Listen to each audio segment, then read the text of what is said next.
Okay, guys, today we're going to learn about handwriting analysis, one of my favorite party tricks. It also has its place in the forensics world as well, which is why we're going to look at it. Super interesting. I think you'll learn a lot about yourself and other people around you from this lesson. So, first things first, you need a piece of paper. It doesn't have to be lined, but lined might be helpful. So, that's probably what you have in your bags anyway. So, take out a blank piece of paper and we're going to get started.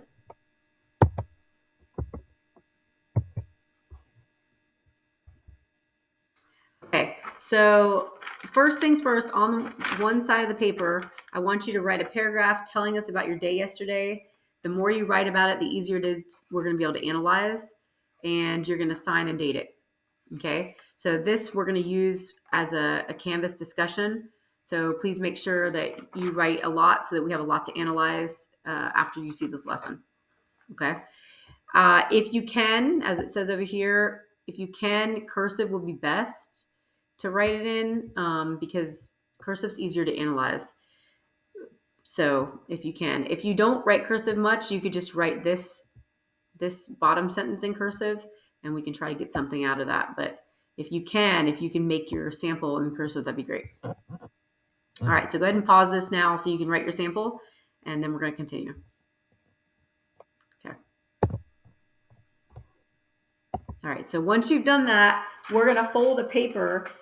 First you're going to fold it like, as we used to say in elementary school, like a hot dog. Fold it in. So you have the three things like that. And then you're going to fold it again inward, eventually to have 9 squares, as the picture shows there. So once I've folded it, I can undo it, and I should have 9 squares, right? And then I want you to number them 1 to 9. Just number them like up in the corner somewhere on each square. Okay. Once you have that, you're ready to start. All right, so here's what we're going to do. Each of these things will tell you what you need to write in each box, but I can't give you any more instruction than what it says there. So just try to do your best, read what's in each thing, put them in your box, and then we're going to go through what each means. Okay, just in case you can't say this one, it says, and you need to write the number 2 down here on box 5. Okay, so pause it until you get these 5 boxes done, and then you'll continue it.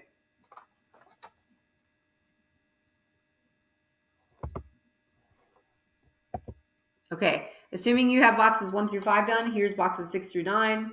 And again, go ahead and fill these out. And once you're done doing these 5, and let me move this so you can see it. Once you get these guys done, then you can keep going. So pause it, and then you can go again. Okay, once you've got all your boxes done, you're going to turn your paper back over where you had your paragraph. And on the bottom half, I want you to write a cursive capital I. Okay, so you should have your little paragraph up here, cursive capital I down here.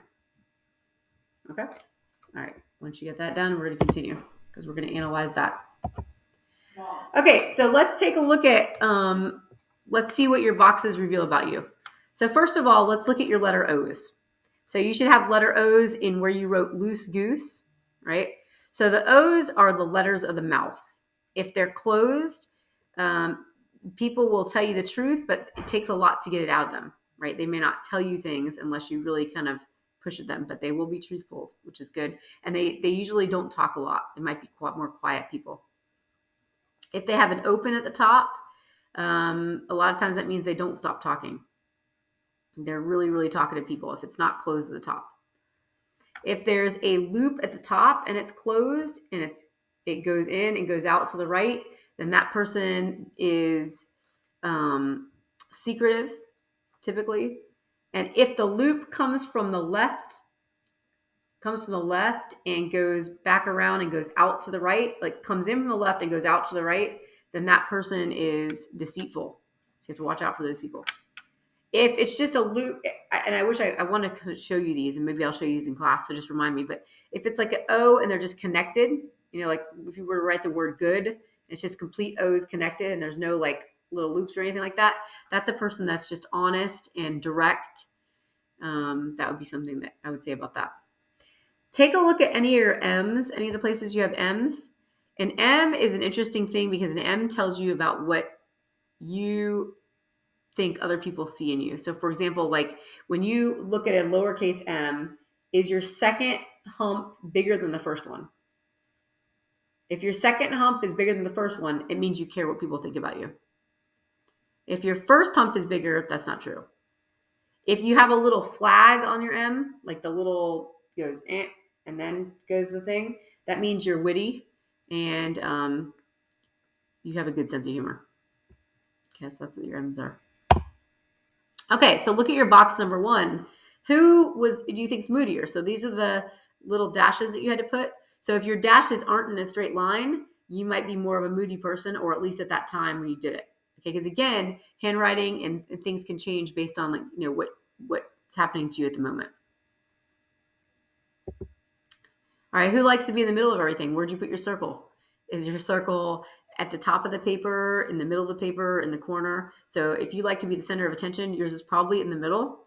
And if it's bigger, you're probably more extroverted.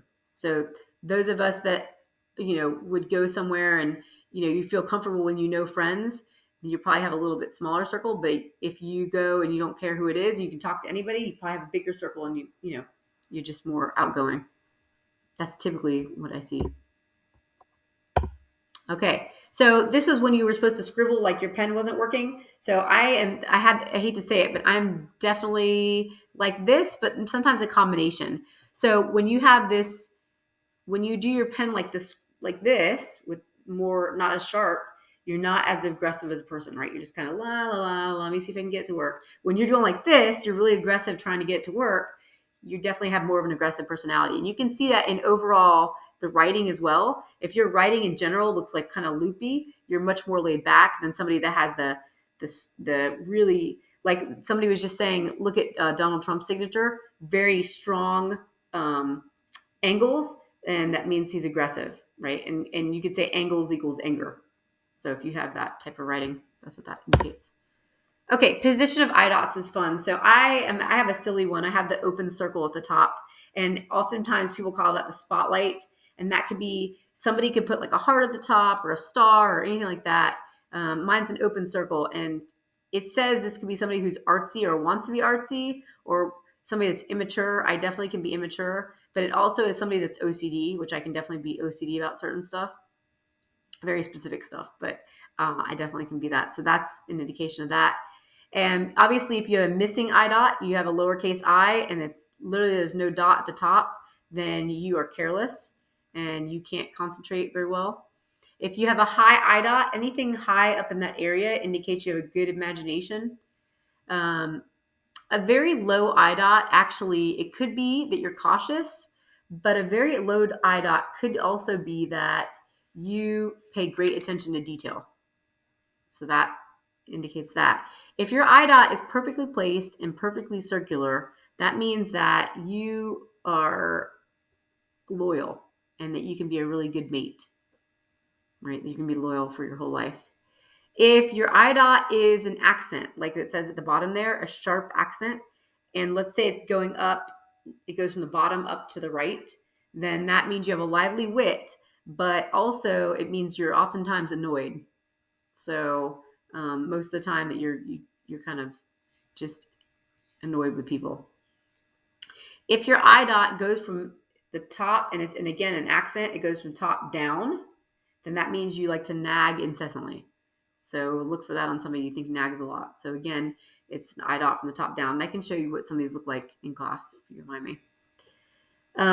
A eye dot that is placed after the stem, like here's your eye, and then it's like after it later, that means you're somebody that's impatient. And the farther it is away from the eye, the more impatient you are, right? Because you didn't go back to put it in the correct spot, right? Also could mean you're in a rush too, but again, that's impatient or you're impulsive, right?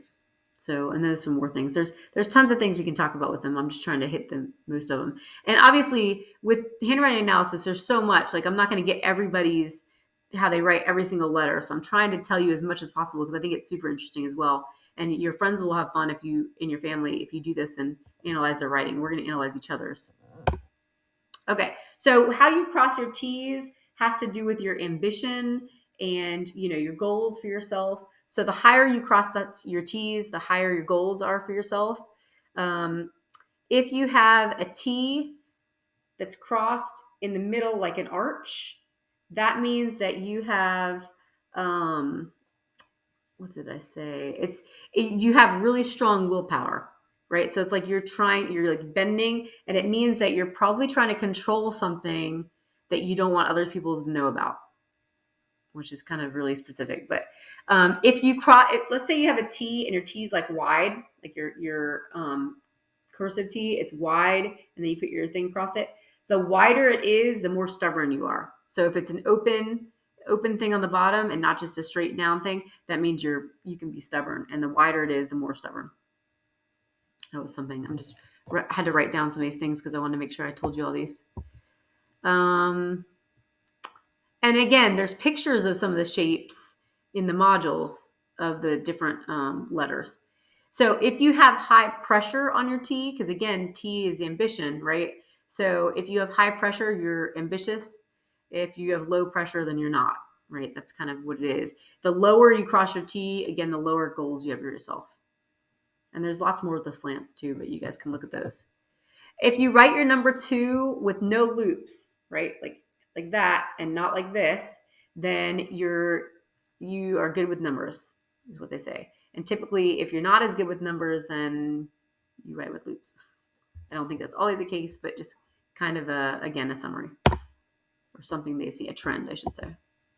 Okay, so when you look at your writing, and in this one, you had to make slashes, and maybe you didn't write slashes like this. So if you didn't, you could look at your writing instead. Does your writing slant back, or does your writing slant forward, or is it not? So if your writing slants back, you hold back your feelings.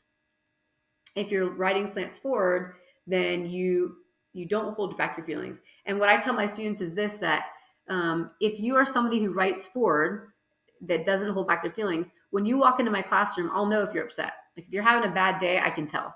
But the people that are like A, you won't know if they're upset when they're upset. That's what I'm talking about. If your writing is straight up and down, then you're pretty practical and you don't let your emotions get to you. Okay, looking at this one, how did you do your circles? So you can see here, if you had to put your circles orderly, then you're a more organized person. Or maybe you're a little OCD, depending on how you did it. Are your circles all the same size? That type of thing.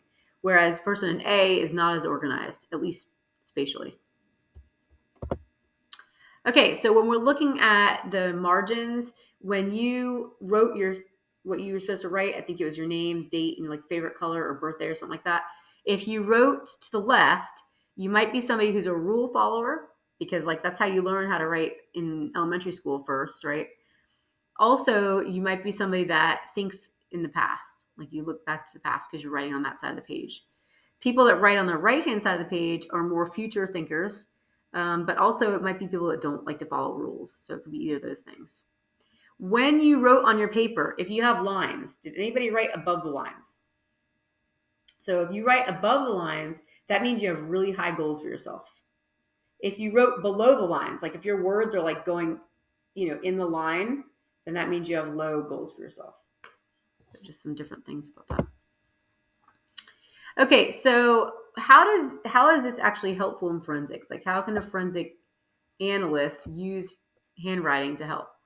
So we do use it in forged documents, saying something like a will or a trust or some sort of check or something like that. They can definitely use handwriting analysis.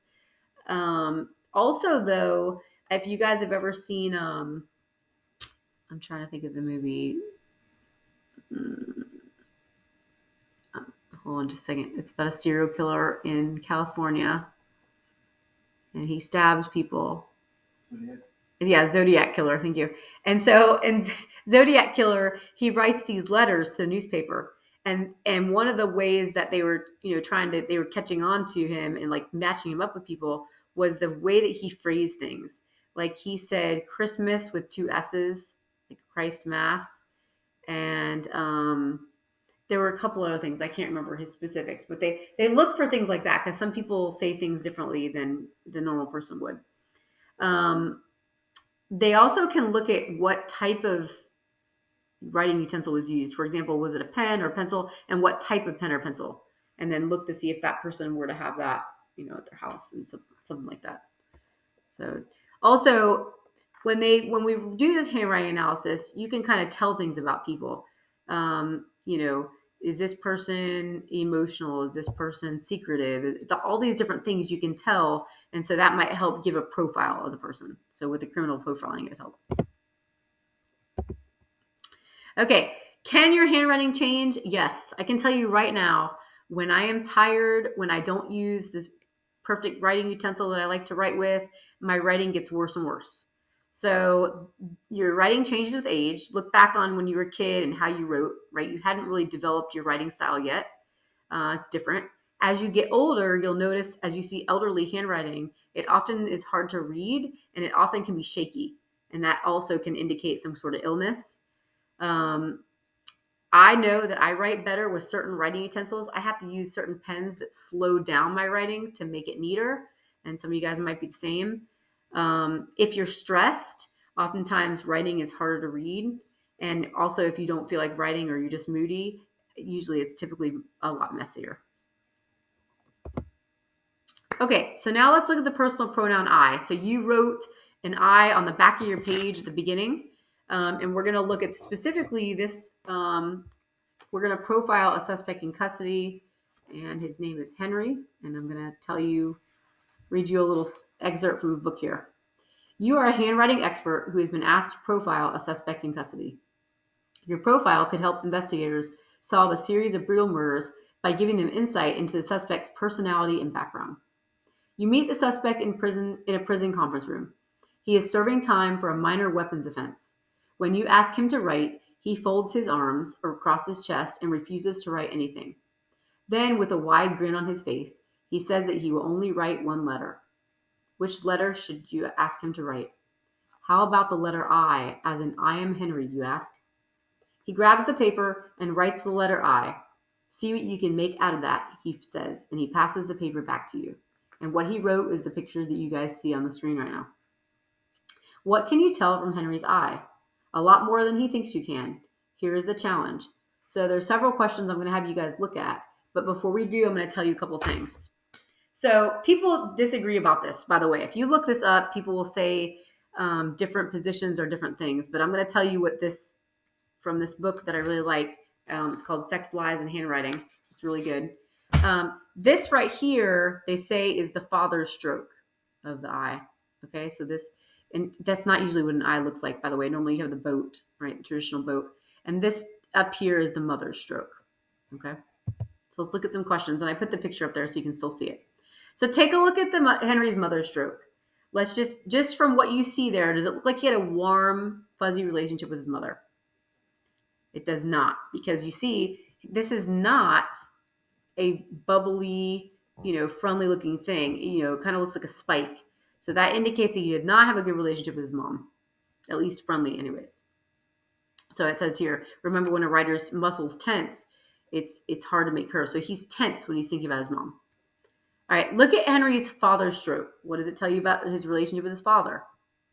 Well, first of all, who does it look like was more predominant in his life? It looks like mom was, because she's bigger, right? And dad's little, and it's kind of a closed off thing.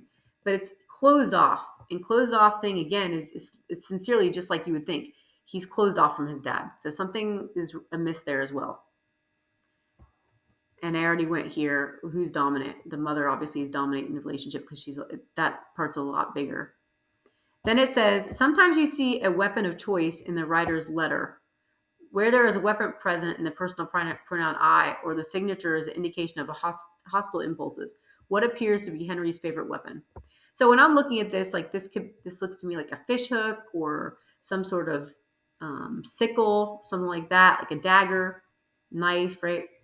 And then number 6 says, can you take a stab at who was one of his victims? So one of his victims, in fact, was his mother, which is what that is. So I'm going to read you a little thing about Henry's life, which is very sad. So, okay. So it says his mother, Viola Dyson Wall Lucas, was a sadistic alcoholic and prostitute who abused her son physically and psychologically. She would curl his hair and force him to wear a dress to school. Often, she would make him watch as she serviced her johns. She beat him regularly and ruthlessly, once so severely that she knocked him unconscious for 3 days. So, no friendly relationship with mom. With his father, it's a relatively small and insignificant stroke for the father's stroke there. His father fell down drunk in front of a freight train and lost both of his legs. From that time on, he was called No Legs, and he sold pencils from his wheelchair. That's awful. He died of pneumonia after falling asleep in the snow while intoxicated. So clearly didn't have a good relationship with his dad either. Obviously didn't respect him as much. Sad situation. So it also goes on to say that his mother ruled the roost with an iron fist, and she constantly abused her husband physically and emotionally. It also says that in his late 20s, Henry stabbed his mother to death in a fit of rage. She was 74 years old. Lucas served 16 years for murdering his mother. Before his release, Lucas begged authorities not to let him free. Unfortunately, no one listened. Still full of rage and hostility, Lucas traveled across the country, raping and killing. The exact number of his victims is unknown. At one point, he confessed to murdering more than 600 people. Later, he recanted his confessions, claiming he had made them up to confuse authorities. So it's sad here, but you can see a lot from this eye, and hopefully you can get something from your own, and we can share those at some point in class. Okay, let's take a look at the size of writing. So the size of your writing can indicate lots of different things. So I want you to take a look at these, and I know people are like, well, how do I know if it's large or small? You'll be able to tell when we look at several samples together. That's what's easier, like when you see several people's and you can kind of compare yours. But most of us kind of know in general, is our writing small or is it large or is it in the middle, right? So if you have large writing, you might be somebody that, is very outgoing, you get along with a lot of people. But the negative of that is that you can be unrealistic or you can also be conceited. If you have really small writing, you are a lot of times it's really tight. So a lot of these people are more quiet, and the negative of that is that they can be obsessive or unenthusiastic, and also they can be anxious and doubt themselves. But the good thing is that you can see that they can be humble and loyal. Okay. All right, so when you have connected writing, so I really have a lot of connected writing. I'm a big planner. I like to plan things. It's funny that you're a logical planner and adventurous kind of go together, but it's true that people like this can be copycats. That's true. You might see something out there. Like for me, when I'm going to decorate a room, I like to see an example of what I'm going to do. So maybe you could say that I'm a copycatter like that because I definitely connect mine. When you're disconnected, these people could be also paranoid. So the spacing, let's talk about the spacing in your letters real quick or in your words. So the distance between words indicates how close you let people get to you. So if you have a lot of spacing between your words, then you don't let people get close to you. If you have it really bad spacing, then you're a paranoid person. If your spacing is really close, then sometimes you might be getting into people's space, or you also let people get close to you, but you also might be invading other people's space when they don't appreciate that. Okay, let's take a look at the zones. So here, this is a great example of the zones. I don't know if you guys ever saw the show Gilligan's Island, but these are signatures from different people in the show. So there's one that's Mary Ann, the lovable girl next door, Roy, the brainy professor, and Ginger, the Hollywood hottie. So let's talk about the zones really quick. So the high zone is your moral code, your imagination, your altruistic aspirations. The intellectual people have a really high zone. And by that, you'll see really long high L's, high capitals that go up. And that indicates that. In the middle zone are people that are consistent in day-to-day activities. They're kind of more common, just nothing crazy special about them, but nothing really bad. In the low zone, you're going to have people that this is where they show, this is the unconscious, we say. And this is where they show like nasty urges for money, food, sex, other things like that. So a big lower zone indicates that. Okay. So let's take a look at these. So which one of these would you expect to be Marianne, the lovable girl next door? Well, it's the one that looks friendly and girly, and she has all those curly cues, right? So it's going to be A. That makes sense. You can see that in the handwriting as much as you look at it. On B, you see those big lower zones. So again, by the way, the bigger the G, the bigger the loop on the G, the bigger the drive for money, for sex. So she was a Hollywood hottie. That's going to be Ginger here. And also, the bigger the loop indicates the more friends that you feel like you need. So the smaller loop you have, so you see here, Marianne probably has just a couple close friends, whereas this person, Ginger, needs a lot of friends and likes money and fame. And you can see the bottom one has the really high upper zone, and again, that indicates intellectual, like somebody that is an intellectual and somebody has a high, big imagination. Okay, things that you are important here, being able to spot a liar. So if you look at this letter, try to read it really quick. So does it say Dear Loney? Dear, we would want to say, because we know it probably should say Dear Honey. But notice how it doesn't look like what it should say. It looks like it says Loney. So if a word is written, that is kind of a thing that indicates that somebody's lying. Also, it's ambiguous. Also here, what is this date? You can't really tell. Is it 3/27? Is it at 3/21? Is it 8 something? What is this year? This, in fact, was written by a woman who talked her boyfriend into giving her money to go see her dying relative, when in fact she took money from him and left and never came back and ended up, getting in a relationship with somebody else. So this person clearly was lying. And I'm trying to look at what else. So notice she's telling you who she is, but again, she's not identifying who the person she's writing to really. It's kind of nebulous. Okay, that's something there. Oops, sorry. Another way you can tell that somebody's lying, possibly it could be lying, is something called threading. So we do the threading for several reasons. Some people thread, and you've probably done this when you do cursive, because you didn't know how to spell a word. So you're like, oh, I'll make it so you can't tell what it says. You guys have all done that. Some of us thread, like I do. I thread because I get impatient, right? And so I write really fast and you can't really tell what it says. My grandmother does this as well. Very hard to read the handwriting. Some people do it to be sneaky. So they don't want people to understand what they wrote, which I know you're thinking, why are they writing it? Well, you'll see. So in these different samples, you can tell the first A and D both are people that are trying to communicate, but they might have written something. They don't want you in B and C. They don't want you to know what's happening. They really don't want you to be able to read that, especially in C. That person is not trying to communicate. Here in this threading, look at this statement here. See if you can read it. See, decide which statement is untrue. So notice here, this is a perfect example of threading indefinitely because they're not sure how to spell it. So I was definitely here on time. I worked all morning and what? So you can read everything until it's this word, this word, this word. So that's probably a lie. And what it's supposed to say is stock the entire room. But this person lied because it says I took lunch at noon as always. So this person didn't really do that, is what we found out after looking into this. Okay, some signs of concern here. Okay, so the first one that people note all the time is the felon's claw, and that's because they've found that 80% of felons have this.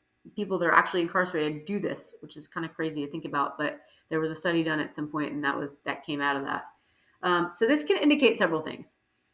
It can mean somebody is a backstabber, and this again is this when you do this with your Y or your G or J, any lower zone that has this little thing, and it has to have the point down here. But they are a backstabber. You really can't trust them, or they might feel really guilty about something. Okay, those are some things that you wouldn't trust this person necessarily. Something really specific, like this devil's fork here. Ted Bundy was a serial killer that maybe you guys knew about, and he has this thing in here. That's another indication of somebody that is a bad news. You don't want to deal with them. Also, this thing, a stinger. It's this little thing when you come back, and it's like a stab, right? So you're stabbing, and these indicate people that lie, and you can't trust them. Okay, so you look for these things in people's writing. Okay, so in signatures, the big thing about a signature is it's what you want your self-image to be. Okay, so this is my signature. I put it on here, and you'll notice, my name's Carrie Lopez. Do you see any indication of Carrie here? No. So all you see is Lopez, but you probably can't read that. So number one, I didn't include my first name. So one thing I can tell you why is I don't like my first name. And number two, I only write my family name because I identify more with my family than I do myself. So that's what that shows. I have lots of students who, if I ask them to write their name on the board, they just write their first name. Even if I don't give any details, they write their first name. And a lot of times that means they identify more with themselves than their family. So those are some different things to think about. The fact that you can't read it doesn't necessarily mean that I want to communicate with people. I don't want people to be able to read it. It's not typically that big. It's just big because I blew it up here. Big thing you want to look for when your signature does not match the handwriting. So if your signature and your handwriting are pretty much the same, which is a lot of things with a lot of younger kids, that means what you see is what you get, right? That person is exactly like they present themselves. There's no surprises. When there's strikes through the letters, so people sign their name and then they go like this through it, that's a self-destructive quality. So they're setting themselves up for failure somewhere or another. The slant in the signature, so we're going to look at all these different things. So let's take a look at it. All right. So when your signature is larger than the writing, it can be self-confidence. But if it's really, really large, it's like you're trying to compensate for something. When your signature is very small, a lot smaller than the rest of your writing, then you can be insecure or shy or just have a reserved personality. Some famous different signatures here. So a lot of people that are famous underscore or overscore. So the underscore is usually confidence, but if you do it too much, it's like you're trying too hard. This is where I'm talking about a crossing through. So this person is self-destructive. Look at Napoleon's signature when he was younger versus when he was older. So you can tell here, like this is when he was sick. And again, I told you when you get older, your writing can change. And he was in a bad state of mind here. You can tell that. And again, like X's and crossouts are just a self-destruct. Okay. Self-destructing personalities. This one here. So first of all, remember what we said about the low zone, right? This is John F. Kennedy. Remember how he had that affair with Marilyn Monroe? So we know that he had an appetite for sex, and that shows here. And also very outgoing guy, liked a lot of friends. That literally shows here. But notice the signature is going downward. And when you have it downward slant like that, the person is not, I'm trying to think of how to say it. They're not positive. They're like pessimistic. And also he's missing his F in the Kennedy here. And also part of this is missing, right? So something is going on here with him, right? Okay. We looked at these already. A couple of these. So an ascending signature going in the upward direction is somebody that's positive, in a good mood. Whereas somebody here, like Jacqueline Kennedy, this was very soon after her husband died, and she's in a descending, so she's maybe depressed or pessimistic, which would make sense. Okay. I'm not going to go through all these because we're running out of time here, but I already talked about some of them. But one thing I want to tell you, so look at the difference between Ronald Reagan. So you can read everything. You can read his handwriting. So he is, again, one of those people, what you see is what you get, which is definitely people would say that about Ronald Reagan. This person here doesn't want to communicate, but they want you to know who they are. Because you can read their signature, but you can't read their writing, which is ridiculous. Okay. The overscoring, a lot of people that are famous will do like a thing around their signature. And that means that they're trying to be protective of themselves. And underscoring, again, is the self-confidence thing. So you guys can read this stuff later. And here's some of those examples. So you see Mick Jagger's got the thing under and over. So he's kind of being protective, but also showing confidence. Right? Some people have these flourishes and flares to try to show that they are artistic, which this person for sure would be. Down here, the Kate person.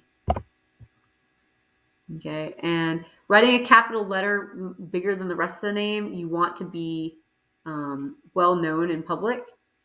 If it's too big, then you're trying too hard for that. But they've said that when you look at these signatures, like if you can read them, again, they're good communicators, which is like Ronald Reagan.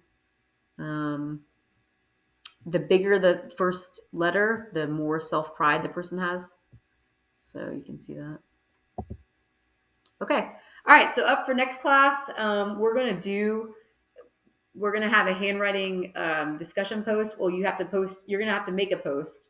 But I'm going to talk to you about that before we go. So don't worry about that. And then you're going to have to print the handwriting lab we're going to do. You're going to have a handwriting sample and you're going to analyze it with your group. And then you're going to have module 3 study questions. Okay. Next class, we are going to, and you know what, this due date is not right down here. So don't worry about that. I need to change that. And next class, we're going to do the handwriting analysis lab where we go through a handwriting sample and you're going to look for traits and different things.